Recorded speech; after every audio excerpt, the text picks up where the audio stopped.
What you're looking at right now is a rookie LeBron James standing next to a 40-year-old Michael Jordan. They had just teamed up for the first time ever, meaning that a master clash was about to occur. Sadly though, there was no footage of this game online, leaving us with the question of what happened, and well, LeBron came to the rescue. In a podcast held in 2020, LeBron stated that him and Jordan destroyed the competition and did not lose a single game. Mind you, they were playing against actual NBA pros, so this was a big deal back then. However, despite this moment taking place, LeBron and Jordan have also had a trash-talking history. In fact, most of these moments are pretty unknown and will indeed shock you. With that being said, here's 5 times where Michael Jordan and LeBron James trash-talk each other. Enjoy the video.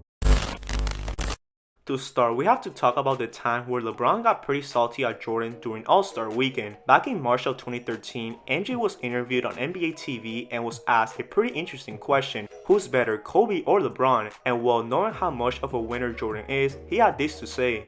Kobe or LeBron? That's a tough one. I would say Kevin Durant.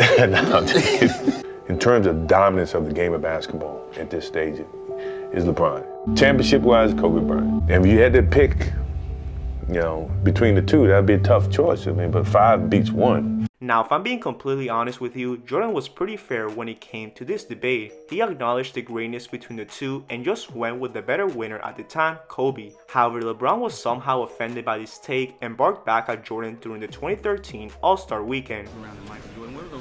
Have you heard about Jordan's comments? Yeah, I heard. My take on it, I don't really have a take on it. He said he would take Kobe over me because 6 was 5. Rings is better than 1, and last time he checked, 5 is better than 1. But that's his own opinion. I don't think at the end of the day, rings doesn't always define someone's career. If that's the case, then I would sit up here and say I would take Russell over Jordan, but I wouldn't. I wouldn't take Russell over Jordan. Russell has 11 rings, Jordan has 6. I don't play the game and try to define who I am over what guys say or how they feel about me. It doesn't matter to me. I go out and I play for my family, I play for my teammates, I play for the coaching staff, and I play for our fans, and that's it.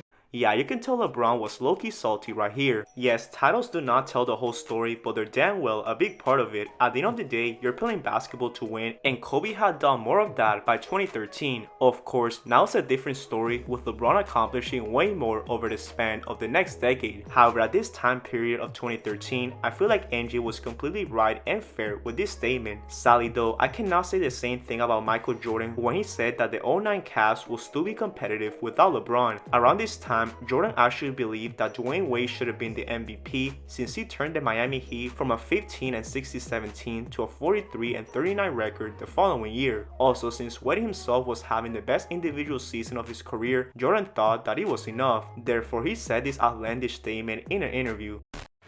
I tell you, Dwayne is a phenomenon. If he's not talked in terms of the MVP, then I think they're really not giving it a fair assessment of the MVP. I think no matter what you can say about his team, you take him away from his team, I'm pretty sure they will not be as successful. As you take away LeBron and you take away Kobe, I'm pretty sure those teams will still be competitive.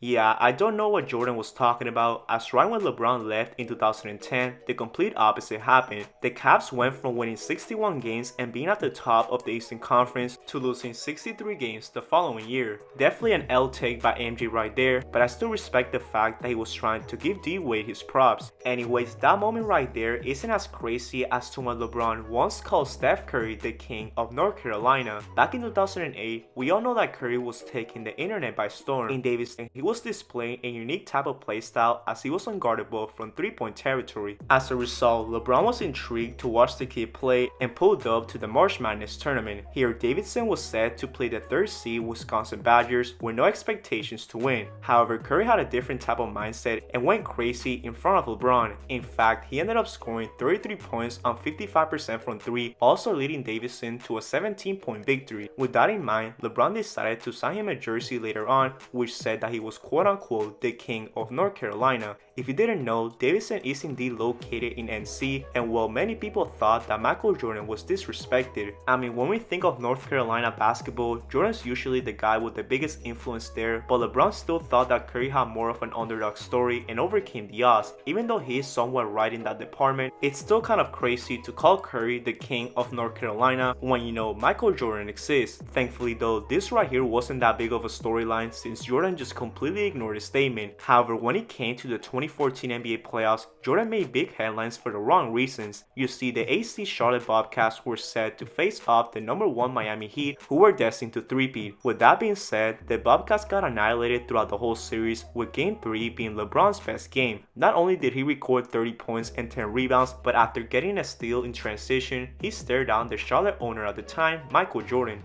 Field goal since the first quarter. They had 27 points in the opening frame. Here's a steal by LeBron. Here comes a show. James with the throwdown. I think he was looking at Michael Jordan. I was thinking the same thing. Michael Jordan's a little left of that Charlotte bench. I think that was a look. Damn, you can tell NJ was going through it right here, and while LeBron decided to stare him down a few other times. Literally the definition of pettiness. And talking about pettiness, do you know that Michael Jordan did not let a high school LeBron play pickup against him? Back in the early 2000s, Jordan noticed how insanely talented LeBron was and invited him to a Chicago run. Here, guys like Charles Oakley, Antoine Walker, and other NBA stars competed on a daily basis, which was a sign of great competition. However, just when LeBron was ready to tie his shoes, Jordan prohibited him from playing in any games. Yeah, that sounds like some ducking right there from NJ, but anyways, his excuse for not letting LeBron play was because he apparently had his reserves picked already and that he did not want LeBron to risk an injury. Mind you, LeBron was really skinny around this time, but he was still dominating every single gym that he took part in. Therefore, LeBron was devastated, with Charles Oakley describing the whole situation. Quote, "You could tell how excited LeBron was to see Mike play. Chicago always had great pickup games, and on this day, there was a lot of NBA players running around. The look in LeBron's eyes said it all. He was in awe with Michael. What high school kid wouldn't be? LeBron brought his stuff and wanted to play, but Michael would not let him. It would have been fun to see LeBron as a junior in high school going up against a legend like Jordan, but Mike didn't want to risk LeBron getting hurt playing against NBA players." On a good note though, LeBron did get his wish of playing MJ later in 2001. Here, he did not exactly stick out, but he still held his own against MJ. In fact, there were a couple of plays where LeBron scored on Jordan and Jordan scored on LeBron, which is what everyone wanted to see. However, that wasn't the biggest takeaway from this game. In fact, this game was more of a back and forth between Antoine Walker, Ron Artest, and Michael Jordan. Things got pretty intense to say the least, so click this video on the screen to find out what truly happened. Here, you will get to see the full behind the scenes behind the game and how a brawl nearly occurred. Trust me, you don't want to miss this one, so check it out.